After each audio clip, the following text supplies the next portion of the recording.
टेक्नेप YouTube च्यानलमा यहाँलाई हार्दिक स्वागत छ। म पविन्द्र, तपाईहरुकै युट्युबको दुनियाँको साथी। यदि हामीले आज नेपालको अपडेटको बारेमा कुरा गर्यो भने खासै ग्याजेटहरु या हैन नेपालमा कुनै पनि डिभाइस चाहिँ हैन लन्च भएको छैन, बट एउटा चाहिँ बैंकबाट चाहिँ एकदमै राम्रो चाहिँ अपडेट चाहिँ आएको छ। स्पेशली चाहिँ यदि तपाईहरुले चाहिँ शेयर मार्केटमा चाहिँ इन्ट्री गर्ने तयारी गरिदिनुहुन्छ हैन, मेरो शेयर एप्लिकेसन तपाईलाई चाहिएको छ भनौं, अकाउन्ट चाहिएको छ र डलर कार्डहरु चाहिएको छ भने चाहिँ अहिले चाहिँ कम्प्लिटली फ्रीमा तपाईहरुले चाहिँ बनाउन सक्नुहुन्छ। एनएमबी बैंकले चाहिँ यो नयाँ चाहिँ फिचर चाहिँ लिएर आएको छ। फिचर भन्दा पनि सुविधाहरु चाहिँ लिएर आएको छ तपाईहरुको लागि। सो द्याट्स ग्रेट के, र यो चाहिँ मलाई बबल लाग्यो। र म त के भन्छु भने चाहिँ सबै बैंकहरुले चाहिँ यस्तो खालको चाहिँ नयाँ नयाँ सुविधाहरु चाहिँ लिएर आउनु पर्छ जुन चाहिँ या they should provide us completely free के हैन।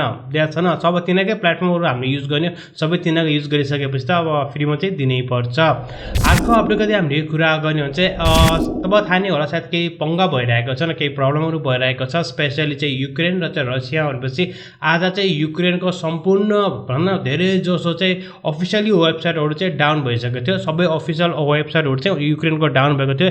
यहाँसम्म कि बैंकहरुको पनि वेबसाइटहरु चाहिँ बन्द भएको थियो। त्यहाँ चाहिँ एकदमै ठूलो चाहिँ साइबर अट्याक चाहिँ भएको छ। सो एक्ज्याक्टली रसियाले हो या कसले हो एक्ज्याक्ट भनेको छैन, बट या त्यहाँ चाहिँ एकदमै धेरै चाहिँ अब अट्याक चाहिँ भइसकेको छ।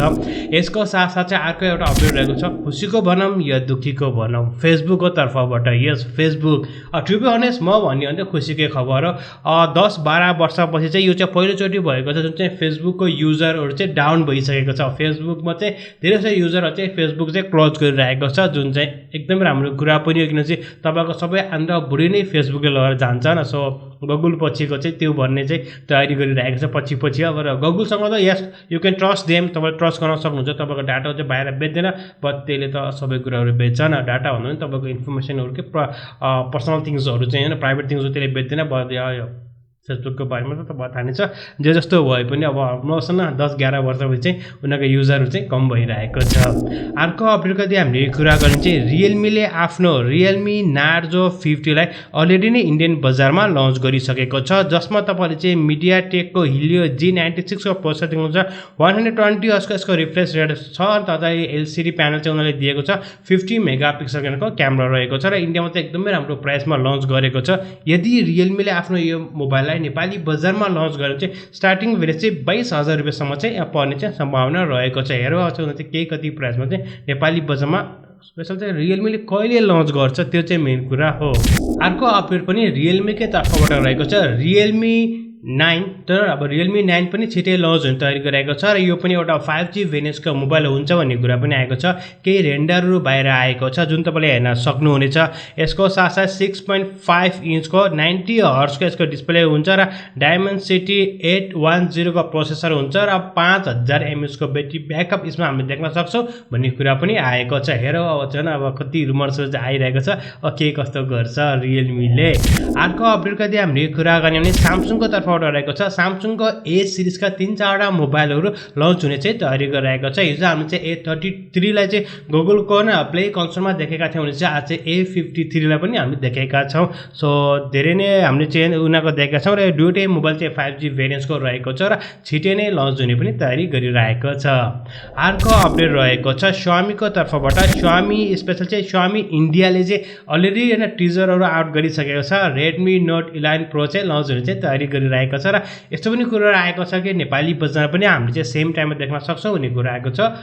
नेपाली बजारको चाहिँ हामीले कुरा गर्ने हो भने रुमर्सहरुकै कुराहरुलाई मध्यनजर राख्नु चाहिँ Redmi Note 11 हैन T Pro 5G भेरिएन्ट चाहिँ नेपालमा पहिले लन्च हुन पर्ने, आजको डेटसम्म लन्च भएको छैन। यो चाहिँ फेब्रुअरी या मार्चको बीचमा लन्च हुन्छ भन्ने कुरा पनि आएको थियो। सो फेब्रुअरी पनि सकिने बेला भइसकेको छ। हेरौँ चाहिँ Xiaomi नेपालले चाहिँ कहिले लन्च गर्छ, बट या इन्डियामा Xiaomi इन्डियाले चाहिँ अलरेडी नै टिजर गरिसकेको छ। सायद नेक्स्ट मन्थ हैन उनीहरु चाहिँ इन्डियामा चाहिँ लन्च गर्छ होला।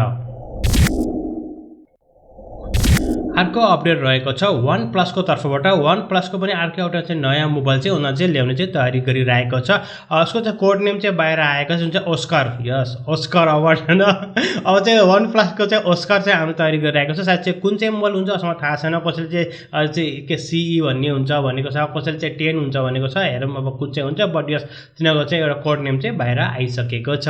यसको साथसाथ चाहिँ अर्को अपडेट पनि हामी चाहिँ Xiaomi कै तर्फबाट देख्न सक्छौं। Redmi 11 प्रो नेपाली बजारमा आएको छैन होइन भनौँ न एउटा हिसाबले बट Redmi Note 12 को चाहिँ अब भनौँ न यिनीहरूको कन्फिगरेसन चाहिँ बाहिर चाहिँ आइसकेको छ धेरै नै लिक्सहरू रुमर्सहरू आएको छ यसमा तपाईँले चाहिँ मिडियाटेकको प्रोसेसर देख्न सक्नुहुन्छ भन्ने कुरा छ मिडियाटेकको चाहिँ 900 डायमेन्सिटीको प्रोसेसर देख्न सक्नुहुनेछ यसको साथसाथमा 5000 mAh को ब्याट्री ब्याकअप र क्यामेरा पनि एकदमै राम्रो इम्प्रुभमेन्ट गरेको हुन्छ भन्ने कुरा आएको छ 108 होला खै 200 मेगा लिएर आउँछ कि हैन 200 मेगापिक्सलको वा आउँछ कि हेरौँ वा Xiaomi चाहिँ के कस्तो गर्छ सो अब हामीले कुरा गरौँ गेमको बारेमा गेमको बारेमा हामीले कुरा गरेर चाहिँ इपिक स्टोरमा भबाल गेम छ जानुस् जसको साथ स्टिममा पनि गेमहरु फ्रीमा छ साथमा तपाईले युबिसफ्टको स्टोरमा जानुस् भबाल गेम तपाईलाई चाहिँ 1 वीकको लागि फ्रीमा दिएको छ आजकोबाट सो जानुस् डाउनलोड गर्नुस् मज्जाले खेल्नुस् one of the best triple A game चाहिँ तपाईहरुलाई चाहिँ हैन युबिसफ्टले दिएको छ एक हप्ता धेरै हो र तपाईले मज्जाले खेल्नुहुन्छ एक हप्ता गेम नै सकिन्छ र फुल गेम चाहिँ तपाईलाई दिएको छ